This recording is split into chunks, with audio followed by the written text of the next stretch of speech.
मध्य प्रदेश की राजनीति में राजा और महाराजा की लड़ाई सालों से चल रही है। राजा यानी कि दिग्विजय सिंह और महाराजा यानी कि ज्योतिरादित्य सिंधिया। दोनों नेता जब पहले एक पार्टी में थे तो इशारों में एक दूसरे पर कटाक्ष करते थे, मगर अब सिंधिया के पाला बदलने के बाद दोनों एक दूसरे को कटघरा में खड़ा करने का कोई मौका नहीं छोड़ते। आपको दिखाते हैं कि कैसे आज महाराजा ने राजा पर हमला बोला, और वो भी उस मसले पर जिसका जवाब कल दिग्गी राजा दे चुके थे। राजा महाराजा की सालों पुरानी अदावत पर देखिए ये खास रिपोर्ट। हमने दंगा फसाद होने में पूरी कोशिश की। एक अमन चैन का वातावरण तैनात नहीं कर सकती। उस प्रदेश की सरकार को सरकार में रहने का औचित्य नहीं।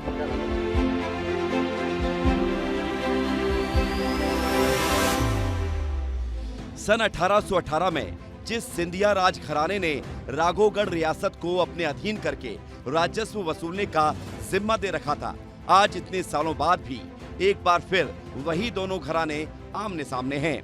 राघोगढ़ रियासत से दिग्विजय सिंह ने मोर्चा संभाला हुआ है तो सिंधिया राजघराने की कमान ज्योतिरादित्य सिंधिया के हाथों में है। दिग्विजय सिंह का एक बयान पिछले 2 दिन से हेडलाइन बना हुआ है, जिसमें दिग्विजय सिंह दंगा रोकने की बजाय होने की बात कह रहे हैं। दिग्विजय सिंह के विरोधी आरोप लगाते हैं कि दिग्गी राजा की नीयत ठीक नहीं है। दिग्विजय के इसी बयान का विरोध ज्योतिरादित्य सिंधिया ने भी ताल ठोक कर दिया है और लिखा है कि काठ की हांडी बार बार नहीं चढ़ती। जब बाबरी मस्जिद शहीद हुई थी उस समय मैं प्रदेश कांग्रेस का अध्यक्ष था। भोपाल शहर में जब 1947 में भी दंगा नहीं हुआ, लेकिन बाबरी मस्जिद गिरने पर दंगा हुआ। लेकिन हिंदू मुसलमानों को जोड़कर हमने दंगा फसाद होने में पूरी कोशिश की। जिस प्रदेश की सरकार एक अमन चैन का वातावरण तैनात नहीं कर सकती, उस प्रदेश की सरकार को सरकार में रहने का औचित्य नहीं होता। दिग्विजय और सिंधिया के बीच ये अदावत कोई नई बात नहीं है। दोनों राजघरानों के बीच ये लड़ाई बहुत पुरानी है। हालांकि राजनीति के पंडित बताते हैं कि 2002 में माधवराव सिंधिया के निधन के बाद दिग्विजय सिंह ने ही ज्योतिरादित्य सिंधिया की एंट्री राजनीति में करवाई थी, और 2020 में ज्योतिरादित्य सिंधिया के कांग्रेस से बाहर होने की वजह भी दिग्विजय सिंह ही बने। और ये माना जाता है, जैसा कि दावा भी करते हैं दिग्विजय सिंह की, ज्योतिरादित्य सिंधिया के पिता को कांग्रेस में और राजनीति में वो लेके आए। इसके खिलाफ सिंधिया परिवार भी कभी कुछ नहीं कहता रहा है। जब कांग्रेस में माधवराव सिंधिया थे या ज्योतिरादित्य सिंधिया थे तो दिग्विजय सिंह उनके मंचों पर भी होते थे, लेकिन फिर भी उनके अंदर खटपट होती थी, अदावत होती थी। उस क्षेत्र में अपने समर्थकों की भीड़ जुटाने के लिए अदावत होती थी। जब तक सिंधिया कांग्रेस में थे तो अनबन छिपी हुई थी, लेकिन जैसे ही सिंधिया ने कांग्रेस का साथ छोड़ा तो दिग्विजय खुलकर हमलावर हो गए, जिसके बाद ये पुरानी अदावत नई सियासत में तब्दील हो गई। देखो, गद्दार जो है इतिहास माफ नहीं करता। अब हमारे पास कोई सिंधिया नहीं बचा, इसलिए कोई गद्दार नहीं है। कमलनाथ जी और दिग्विजय सिंह जी, आप दोनों सुन लीजिए, टाइगर जिंदा है। मैं और अर्जुन सिंह जी, हम लोग ही माधवराव सिंधिया जी को कांग्रेस में लाई।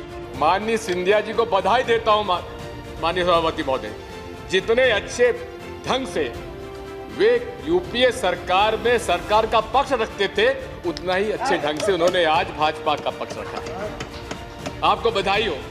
वाह जी महाराज वाह। दिग्विजय सिंह जी की हर बद्दुआ का स्वागत मैं करता हूं। दिग्विजय सिंधिया को गद्दार जैसे विशेषणों के साथ खुलेआम बदनाम करते दिखाई देते हैं, लेकिन इस बार मौका सिंधिया के हाथ आया तो उन्होंने भी बता दिया कि मौका आने पर अपने दुश्मन को धूल चटाने में वो देर नहीं करते। मध्य प्रदेश की राजनीति में 2 बड़े परिवार, सिंधिया राजघराना और दिग्विजय सिंह का परिवार, इन दोनों परिवारों के बीच मित्रता के साथ ही सियासी अदावत की भी कई खबरें सामने आई। इस बार मामला दिग्विजय सिंह के एक बयान से जुड़ा हुआ है और उस पर सिंधिया की प्रतिक्रिया ने इस मामले को हवा दे दी है। और सिंधिया का ये कहना कि काठ की हांडी कब कब चढ़ेगी, बार बार नहीं चढ़ती। ऐसे में अब सिंधिया की तरफ से किया गया वार दिग्विजय सिंह कैसे इस पर पलटवार करते हैं, ये भी देखना होगा। वीडियो जर्नलिस्ट पुनीत के साथ विवेक शुक्ला, विस्तार न्यूज, भोपाल। जैसा कि हम जानते हैं कि राजनीति में हमेशा कोई किसी का दोस्त और कोई किसी का दुश्मन नहीं होता। वक्त वक्त पर नेता पार्टी या पाला बदलकर एक दूसरे के खिलाफ खड़े होते रहते हैं, बोलते रहते हैं। आपको बता दें कि ज्योतिरादित्य सिंधिया की दादी विजया राजे सिंधिया कभी दिग्विजय सिंह को राजनीति में लाई थी। तो ज्योतिरादित्य सिंधिया को कांग्रेस की सदस्यता सोनिया गांधी ने दिग्विजय सिंह के सामने ही दिलवाई थी। मगर आज ये सारे पुराने रिश्ते बदल चुके हैं।